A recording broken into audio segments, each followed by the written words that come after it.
Jezusa z Nazaretu,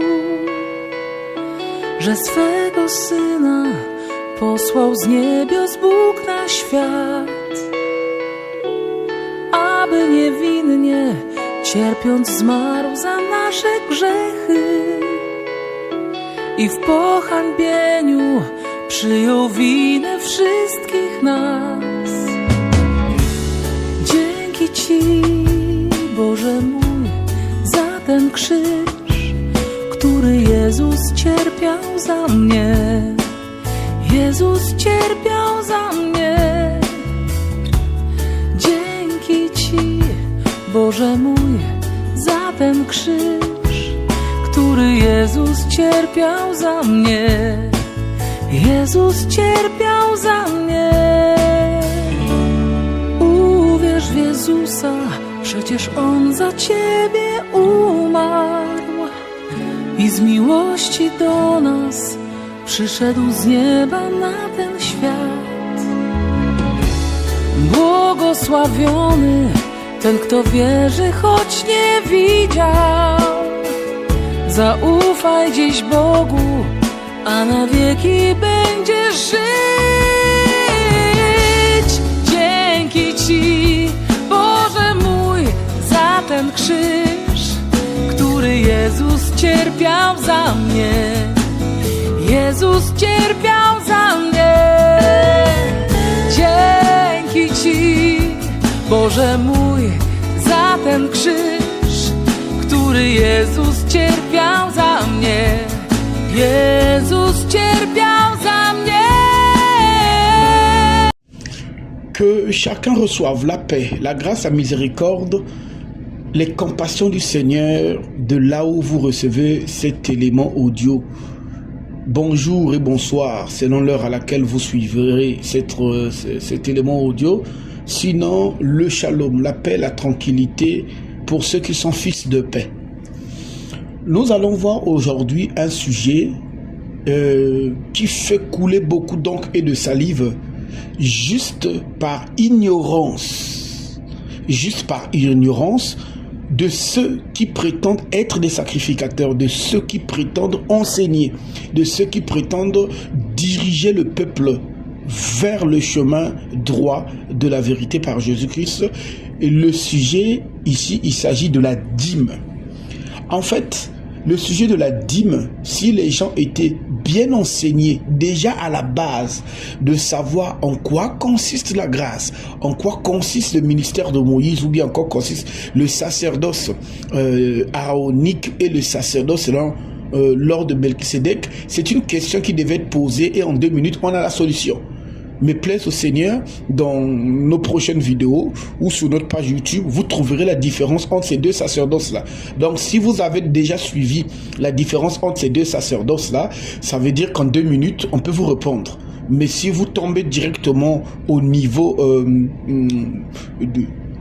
de cet audio, alors il faille prendre votre mal en patience. On va prendre le temps. On va laisser parler la Bible minutieusement, de sorte qu'à la fin de cet audio, plus personne de vous ne posera la question s'il faille payer la dîme ou pas. Et plus personne de vous ne pourra être emmené par tout vent de doctrine chez quelqu'un pour dire ne paye pas. Nous allons expliciter ça lentement, tranquillement, d'une manière pédagogique pour que tout le monde comprenne. On va aller avec plusieurs parties sur cet enseignement-là. Et évidemment, nous ne toucherons pas 100% du sujet.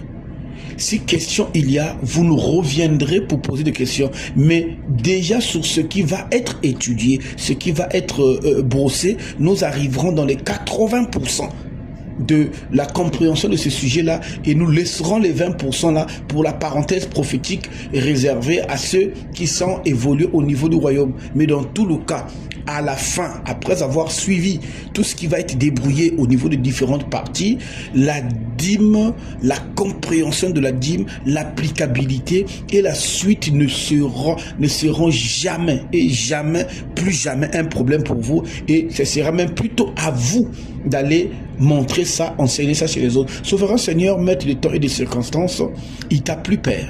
Il t'a plu encore une fois de plus de permettre que nous touchions ces sujets-là, Père.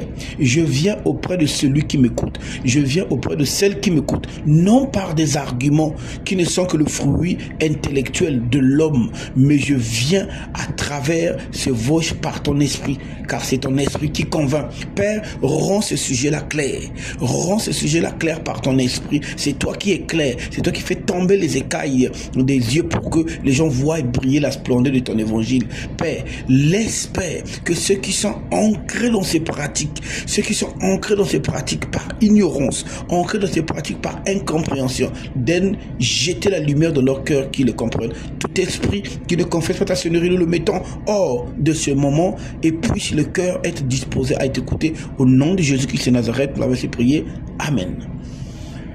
Alors, le sujet de la dîme. N'oubliez pas que à la fin, le voice là vous emmènera des problèmes et amènera beaucoup de problèmes à ces entre guillemets pasteurs que dans mon voice que j'appelle les ventrus pastoraux. Et c'est une expression qui montre même qu'ils ne sont pas à leur place et qu'ils sont là que pour le profit. Commençons. Déjà, toi qui m'écoutes, mon frère ou ma soeur qui m'écoute, nous allons commencer à rectifier d'abord la définition de la dîme. Écoutez-moi très bien. Mathématiquement parlant, une dîme est le 1/10 d'une chose. C'est-à-dire, si vous avez une chose, vous divisez ça par 10, en part égale bien sûr. Une partie de ces 10 parties, c'est ça qu'on appelle la dîme. Mais ça, c'est mathématiquement. Donc, définitivement, une dixième, c'est le 1/10. Une dîme plutôt, excusez-moi, c'est le 1/10. Ça, c'est mathématiquement. Mais dans le concept du Seigneur, selon le Dieu d'Israël, la dîme n'est pas seulement le 1/10. Il faut bien préciser. D'après le Dieu d'Israël, la dîme est le 1/10 des produits de la terre et des arbres et les produits de l'élevage. Vous voyez la différence? Donc selon Dieu, le 1/10, la dîme n'est pas que le 1/10 de quelque chose, non. Le Dieu de la Bible précise la quantité, la quantifiabilité et la nature des choses. Ce sont les deux éléments-là collés qui forment la dîme de Dieu. Ça ne veut pas dire que du fait qu'on a dit dîme, si je suis un fumutoto, c'est-à-dire un terrien, celui qui vend des parcelles, j'ai 10 parcelles, je donne une parcelle, je dis c'est ma dîme. C'est faux. C'est faux. C'est une parcelle, c'est 1/10 du terrain que j'ai, mais ce n'est pas la dîme selon Dieu. Je pense que la définition là même faire à toute causerie. Parce que quand on te dit 1/10, ça veut dire que si j'ai 10 boubous, je donne un boubou, le boubou là devient la dîme. Non.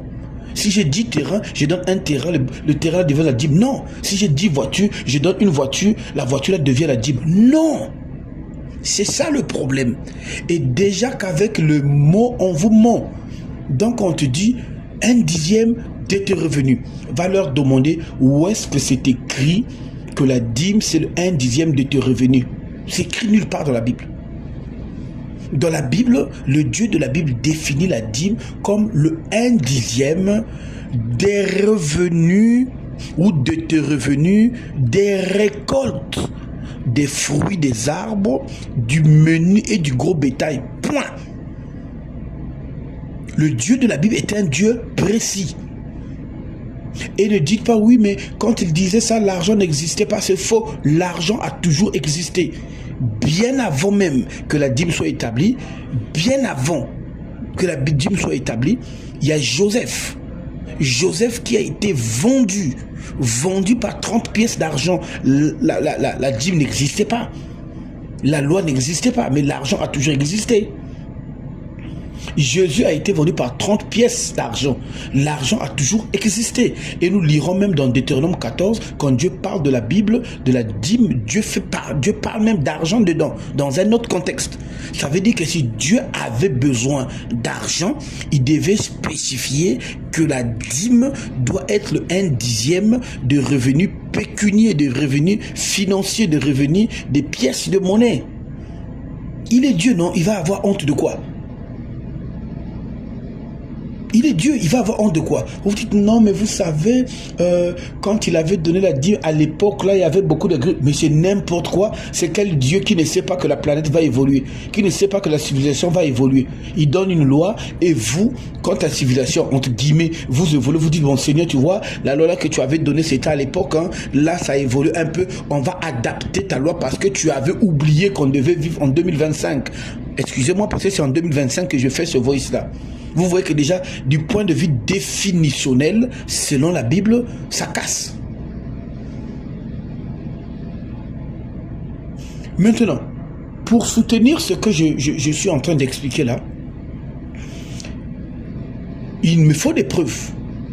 S'il n'y a pas des preuves, je suis en train de parler dans le vide, d'accord? La preuve que je vais prendre, je vais coller ça avec un deuxième élément. Suivez, hein? Donc le premier élément, nous avons vu déjà la définition. Définitionnellement, la dîme, c'est pas le 1/10 de n'importe quoi. Définitionnellement, pour qu'on ait la bonne définition de la dîme selon Dieu, il faut voir l'aspect quantité et l'aspect quantité et l'aspect nature de ce qu'il demande. Si tu emmènes le 1/10, je vais vous donner un exemple. Hein.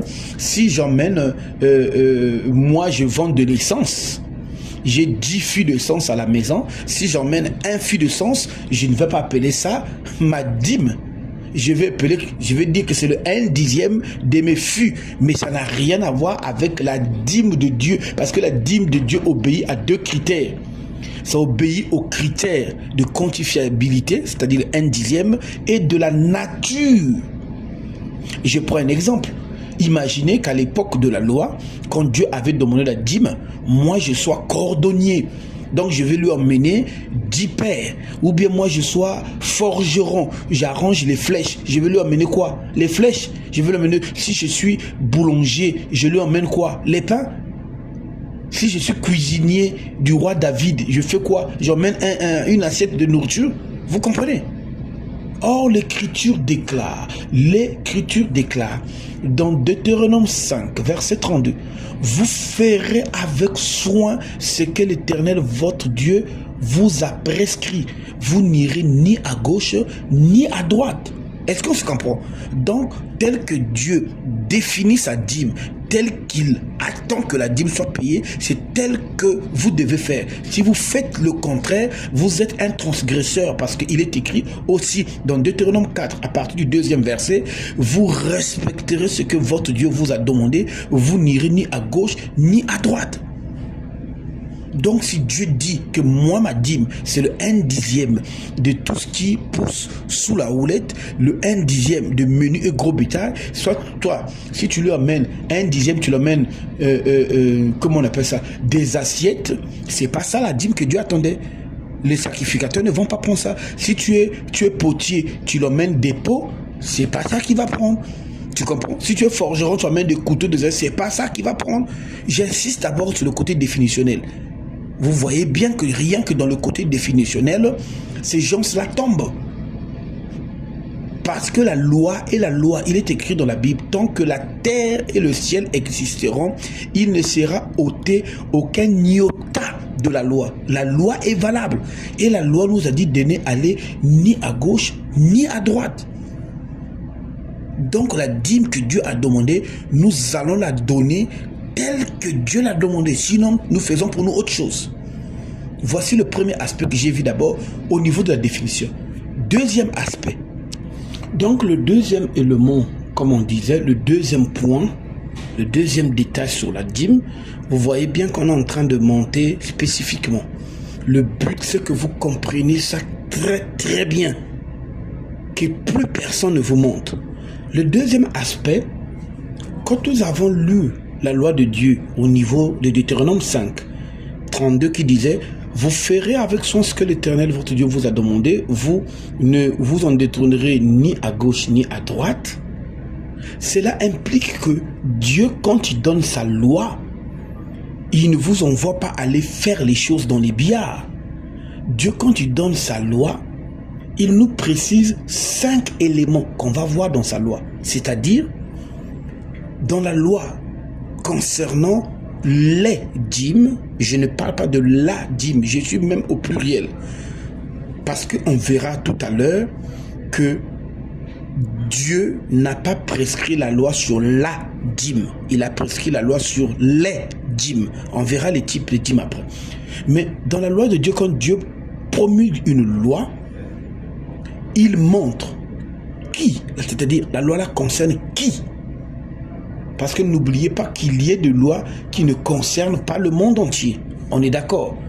Quand Dieu dit la femme accouchera avec douleur, l'homme ne va pas dire que ça me concerne parce que Dieu a parlé. Non, Dieu a précisé quel type d'être qui va naître avec douleur, mettre au monde avec douleur. Vous comprenez? Ok, c'est juste un exemple pour vous montrer ça.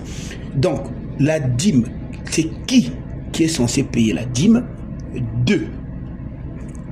Quoi? C'est-à-dire, qu'est-ce qu'on donne au niveau de la dîme en question? 3. Quand est-ce qu'on donne, la période qu'on donne la dîme en question? 4. Où on doit donner la dîme? 5. Comment? Je vous assure, si vous comprenez le qui, quoi, quand, où, comment, plus personne ne va plus vous déraciner. Bien avant qu'on parle des types de la dîme, bien avant qu'on parle des types de la dîme, on va parler d'abord, parce que quand on vous donne la loi, quand on vous dit par exemple, bon, tu viendras me donner l'argent chaque mois. Prenons un exemple. Votre père vous donne un ordre. Permettez que je prenne les exemples basiques de la vie pour qu'on se comprenne. Ma fille, tu viendras me donner l'argent. Tu viendras me donner l'argent chaque fois. Tu es bien obligé de demander à papa le montant que tu viens de demander par rapport à ta loi, pour ne pas que je parte prendre dans ton compte plus ou moins. Tu dois me préciser le montant. Un bon père précise le montant en te donnant la carte. Donc le montant que tu dois prendre, quelle période tu es censé prendre ça, où est-ce que tu es censé l'emmener ça, et de 2, comment est-ce que l'argent que ça doit être en petite coupure, en grosse coupure, est-ce que ça doit être dans l'enveloppe, à main libre? Vous comprenez? Ça, c'est un père précis. Mais si vous, méchants que nous sommes, savons donner de bonnes choses à nos enfants, quand le plus fort présent, Dieu est précis dans sa loi. C'est pas parce qu'on a dit dîme, mais tout le monde va ramasser n'importe quoi pour emmener. Dieu a dit dîme, emmenons dîme. Non, non, non, non, non, non. Et ne dites pas que non, mais la dîme a changé parce que nous sommes en 2025.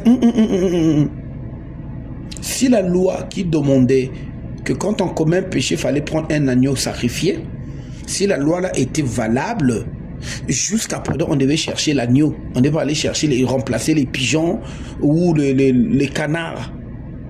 C'est ça le problème. Revenons pour ne pas consommer le personne. Alors nous avons dit qui, quoi, quand, où et comment. On veut savoir c'est qui est concerné, c'est qui doit emmener la dîme. Pour vous expliquer la petite histoire, Israël est constitué de 12 tribus. Vraiment, je fais court. Au niveau de 12 tribus, Dieu va prendre une tribu qu'on appelle la tribu de Lévi. Et va dire aux 11 tribus, c'est vous qui devez payer à la tribu de Lévi. N'oubliez pas que la tribu de Lévi, ce n'était que eux qui travaillaient dans le temple. C'est-à-dire les enfants issus de la branche d'Aaron. Pour donner un exemple facile de chez nous pour qu'on se comprenne, permettez-moi de prendre cet exemple-là. Nous avons les Moshi, les Lari, les Kuni, les Vili, les Teke, les Ngangoulou, les. C'est comme si Dieu venait de dire, bon, maintenant dans le temple, il n'y a que les Vili qui vont travailler là-bas. dans tout ce qui reste là, les patois, les autres qui restent là, vous mettrez votre dîme au service des vilis. Et ce sont les vilis qui prendront pour emmener au temple. Donc ce n'est ni les Bembe, ni les Lari, ni les Teke, les Ngangoulou, ni les Moshi, non. Eux, ils donnent aux vilis, et les vilis, seulement les vilis qui emmènent au niveau du temple. J'ai pris cet exemple-là parce que je suis congolais, ça ce sont les patois congolais que je suis en train de citer, parce que je vais lire une écriture pour que vous compreniez mieux. Vous comprenez? Donc, c'est la tribu de Lévi qui travaillait au temple. Ça ne veut pas dire tous les Lévites, non. S'il y avait 1 million de Lévites, par exemple, il y a 100 Lévites qui travaillaient au temple. Vous comprenez? Mais exclusivement que... Alors, notre question est de savoir qui. On va lire dans les Écritures. On va faire le parallèle au même moment. Qui est censé emmener la dîme au temple? Écoutez, écoutez bien, prenez vos Bibles, comme je dis toujours, prenez les Bibles et lisez vous-même. Si tu ne lis pas de toi-même, on te fera gober les choses. Tu seras esclave des gens parce que tu ne lis pas. Arrête d'insulter les efforts de papa ou maman qui t'avait envoyé à l'école. Va et lis toi-même. Prends ta Bible. Va lire dans le livre qu'on appelle le Nombre, chapitre 18. N'oubliez pas que j'ai dit que vous allez voir vous-même que le Dieu de la Bible est précis. Hein? Nous sommes en train de voir le premier point. Nous avons dit que la loi étant donnée, la dîme, on veut savoir qui paye la dîme, quoi on doit payer, quand on doit payer, où et comment. Nous sommes en train de voir le premier point. Qui est censé payer la dîme? N'oubliez pas que si Dieu a désigné un tel, personne de nous n'est plus sage, plus intelligent, plus puissant que Dieu pour dire Dieu, non, malgré désigner un tel, moi aussi je rentre dans le groupe là. Vous n'irez ni à gauche, ni à droite. Vous garderez ce que l'Éternel Dieu a prescrit. Est-ce qu'on est d'accord? Parce que la Bible déclare aussi qu'on ne doit pas ajouter à la parole de Dieu. Il est écrit dans Proverbe 30, à partir du 5e et 6e verset, n'ajoute rien à la parole de Dieu de peur qu'il te reprenne et que tu sois trouvé de menteur. On est d'accord, non? Allons-y. Donc, vous prenez votre Bible, allez dans Nombre 18. Nombre 18 à partir du verset 25 et 26. Écoutez ce que la Bible dit. La Bible dit, le Seigneur parla à Moïse et il dit à Moïse, écoute, tu parleras aux Lévites, point. Non, c'est moi qui dis point, la phrase continue. Donc, écoutez ce qu'on va dire aux Lévites. Tu parleras aux Lévites et tu diras, lorsque vous recevrez des fils d'Israël la dîme que je vous donne comme part d'héritage. Donc, lesquels sont censés percevoir la dîme bibliquement, d'après Nombre 18, verset 25-26, ce sont les Lévites. Point. Maintenant, si vous êtes plus que Dieu, vous réfléchissez plus que Dieu, il faut dire, non, Dieu, hormis les Lévites, mais tu as oublié les Congolais, mais tu as oublié les Aïrois, tu as oublié les Français, tu as oublié les Canadiens, parce que n'oubliez pas qu'il est Dieu, omniscient, omnipotent. S'il avait besoin d'une autre tribu, c'est Dieu, il va avoir honte de qui pour dire, et un tel, et un tel. Et c'est là la question. Je vois déjà votre question. Votre question, vous vous dites, oui, il a dit aux Lévites, mais nous sommes les Lévites spirituels. Hein, une bêtise comme ça, vous devenez des Lévites spirituels. Si vous devenez des Lévites spirituels, pourquoi il n'y a que vous qui devenez des Lévites spirituels, mais que votre dîme devienne spirituelle aussi? Là-bas, c'est une tribu physique. Pour des choses physiques. Si vous devenez une tribu spirituelle, alors votre dîme devient aussi spirituelle. Vous voyez la bêtise, non? Et je précise. Et je précise. Écoutez bien. Quand les Lévites prenaient la dîme, les Lévites qui prenaient la dîme, ces Lévites-là, ce n'est que eux qui ramenaient ça au temple. Ce n'est que eux, ce n'est pas le peuple qui ramenait la dîme au temple. Ce sont les Lévites qui ramenaient au temple. Or, au niveau du temple, les Lévites qui travaillaient dans le temple, ces Lévites-là qui travaillaient dans le temple ne prenaient pas la dîme de leurs frères Lévites. Est-ce que je m'explique? C'est les Lévites qui avaient la charge de prendre au niveau des autres peuples. Et quand ils prenaient leur part, et il y a une part qui était destinée au temple. Une part destinée au temple. Ce n'est pas le Lévite qui payait la dîme. Parce que pour prélever la dîme doit être à toi. Ce qu'a produit ton champ, ce qu'a produit ton élevage. Si ce n'est pas produit par ton champ, si ce n'est pas produit par ton élevage, ce n'est pas ta dîme. C'est comme si toi qui m'écoutes, je te disais, voici 20 000. Dans les 20 000 là, il y a 10 000 pour toi et il y a 10 000 que tu vas déposer chez ma mère. Mais tu ne diras pas à ma mère que les 10 000 que tu vas la déposer, c'est de toi. Non, toi tu fais la commission. Tu fais la commission. Tu fais la commission. Est-ce que vous comprenez ça? Donc les Lévites faisaient la commission.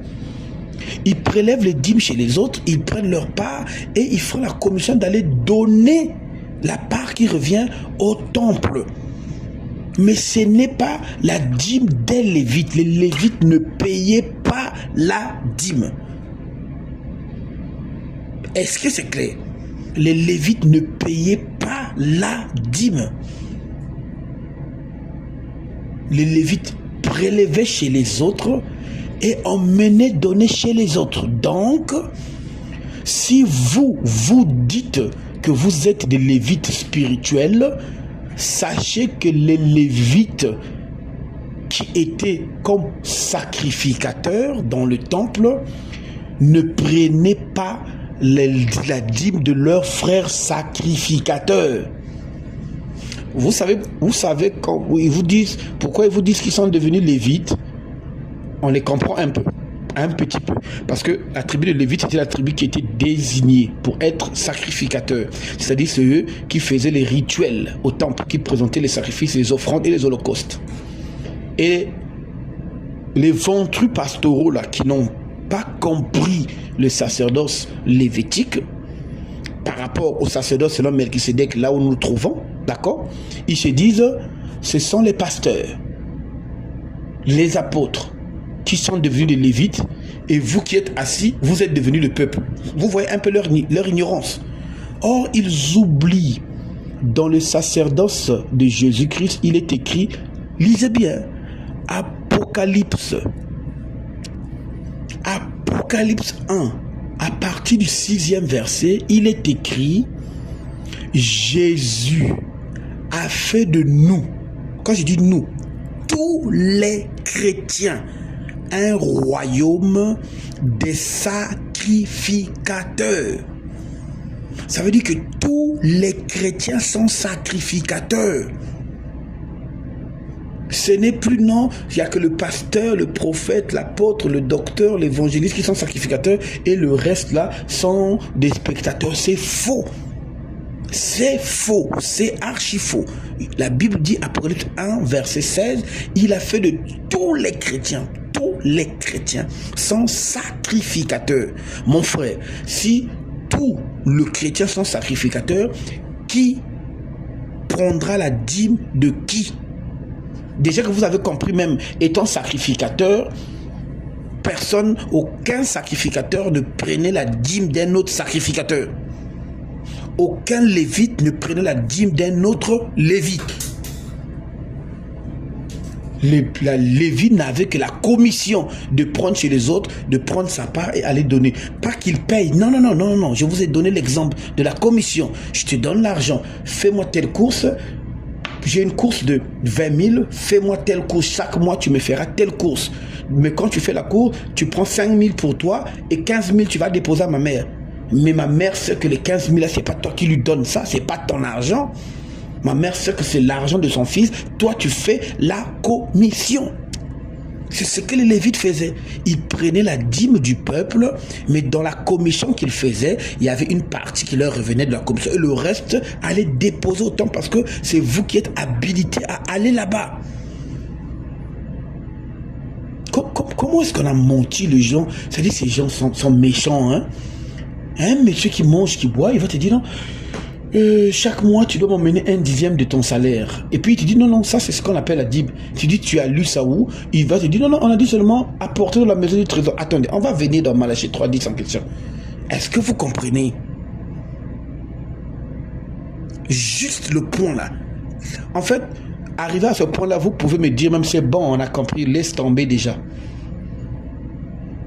Je vous ai dit qu'on va prendre une méthodologie pédagogiquement mollo pour bien comprendre ça et que vous soyez délivrés.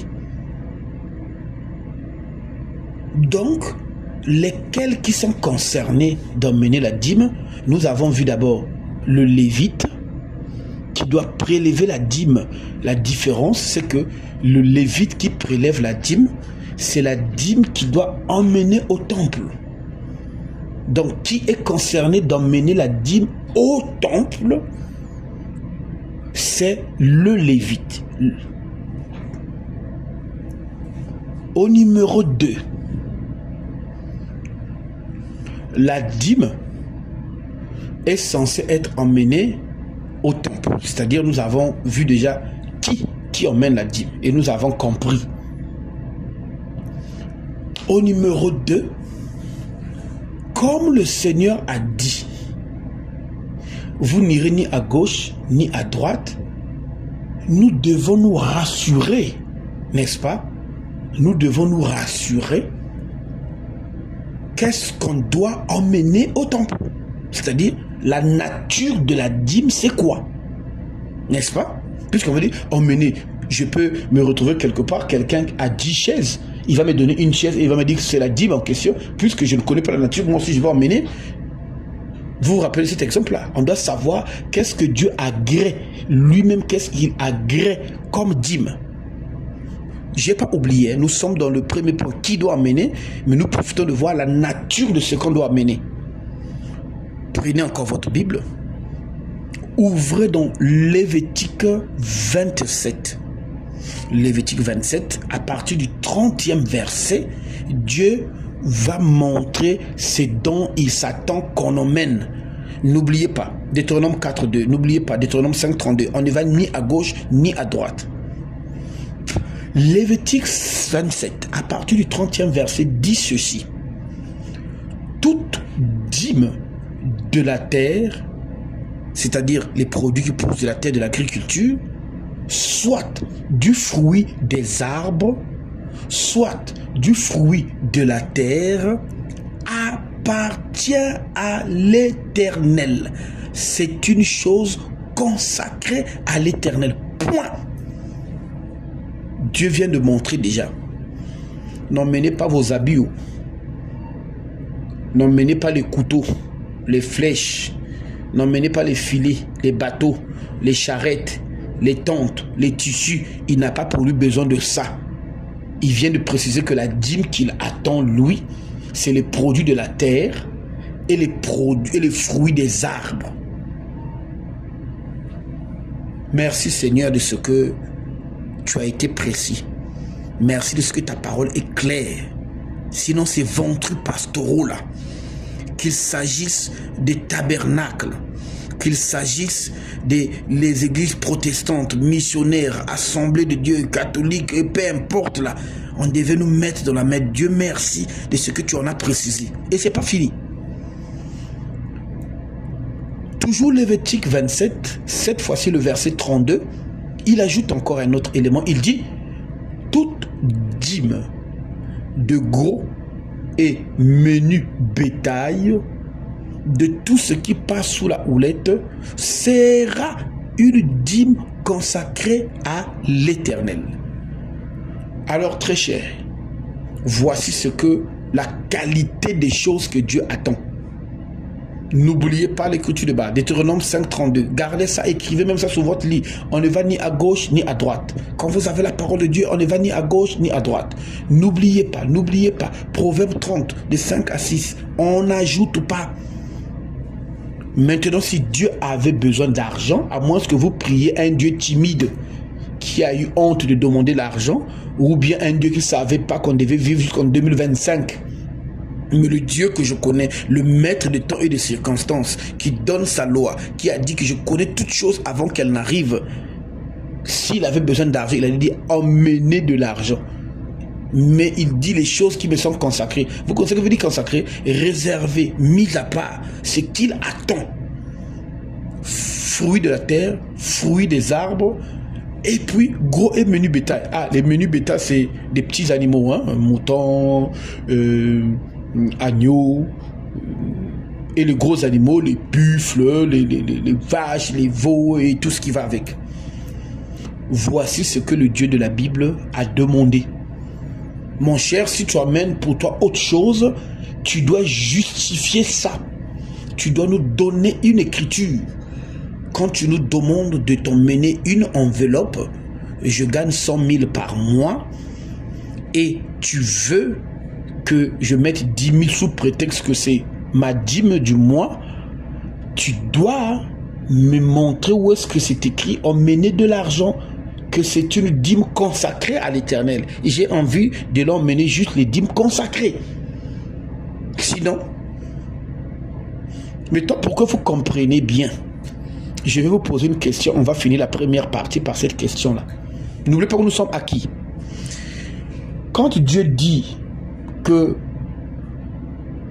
toute dîme de la terre, soit du fruit des arbres, du gros et menu bétail, c'est ça qui est consacré, c'est une chose consacrée à l'Éternel. Dites-moi, si j'étais cordonnier, quand l'époque de la dîme arrive, je fais comment? N'oubliez pas qu'on n'a pas encore vu quand on va payer la dîme. Je fais comment?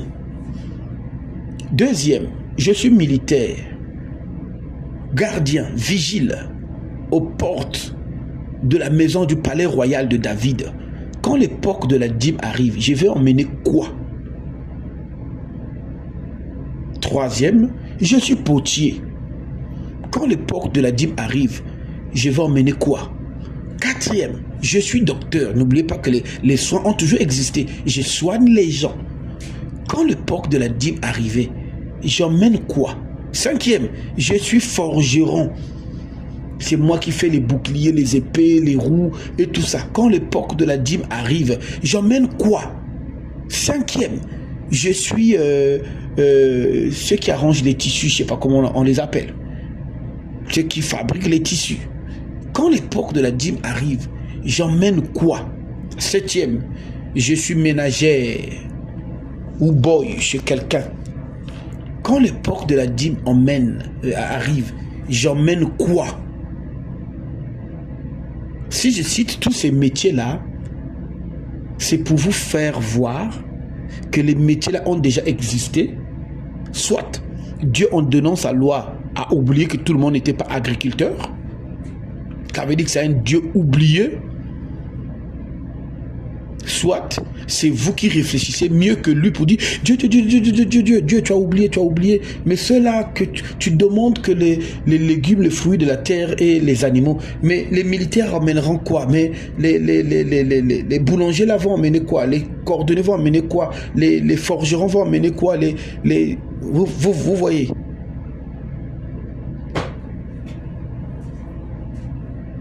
Nous mettons pause pour la première partie. Restez avec nous. Nous avons la deuxième partie au niveau de notre page WAP, au niveau de notre page YouTube. Bamba Iba Congo. Bamba Iba Congo. B-A-M-P-A espace I-B-A espace Congo. Vous aurez la deuxième, troisième, quatrième, cinquième partie. de sorte que vous soyez bien enseigné. Maintenant, si vous l'avez eu en format audio WhatsApp où vous n'avez pas la suite, vous avez le 06 607 84 30, le frère Habib, le 06 856 20 38, le frère Keldesh, Angoyo à Pointe-Noire. Si vous avez des questions, appelez ces numéros-là ou écrivez-les sur WhatsApp. Ce sont des frères disponibles pour l'évangile. Le cas échéant, ils vont vous redirectionner vers la personne qui est en train de prêcher. Mais ce que j'ai, c'est ce que mes frères ont. Et je suis fier de vous les présenter. Ils vous donneront des détails. Des détails. Et si rencontre il y a, préparez une rencontre dans un milieu safe, tranquille. Nous allons ouvrir, il est écrit, il est aussi écrit. Pas de bataille. Mais je pense qu'au niveau juste de la première partie, vous n'êtes pas assez outillé pour poser les questions. Donc, rendez-vous dans la deuxième partie. Sur ce, permettez-moi de remercier Souverain Seigneur, merci Père de la grâce que tu nous fais d'avoir ce capsule, ce moment où nous comprenons que Père, tu es un Dieu précis. Quand tu donnes ta loi, tu précises qui doit appliquer ça, quoi est-ce qu'on doit emmener, quand on doit amener ça, où et comment. Et que si nous prenons ta loi, si nous agitons, tu nous traites de menteurs. Et que si nous voulons suivre ta loi, nous devons la suivre comme tu l'as demandé. Béni soit ton nom. Béni soit ton nom de ce que tu as disposé le cœur de celui qui m'écoute. Celui qui m'écoute, les écailles commencent à tomber de ses yeux. Il commence à voir. Permets-lui qu'il voie encore plus, que ces écailles tombent et qu'il soit délivré de cet esclavagisme, de cette taxation-là. Les frères ne se taxent pas. La dîme est une taxe entre frères dans l'époque de la grâce, dans le sacerdoce célébré par ton sang à la croix. Il n'y a pas de taxe à imposer les frères. Merci Père de ce que cette personne voudra mieux comprendre la suite pour en être délivré. Au nom de Jésus qui nous arrête. Amen. Shalom, shalom, rendez-vous à la deuxième partie.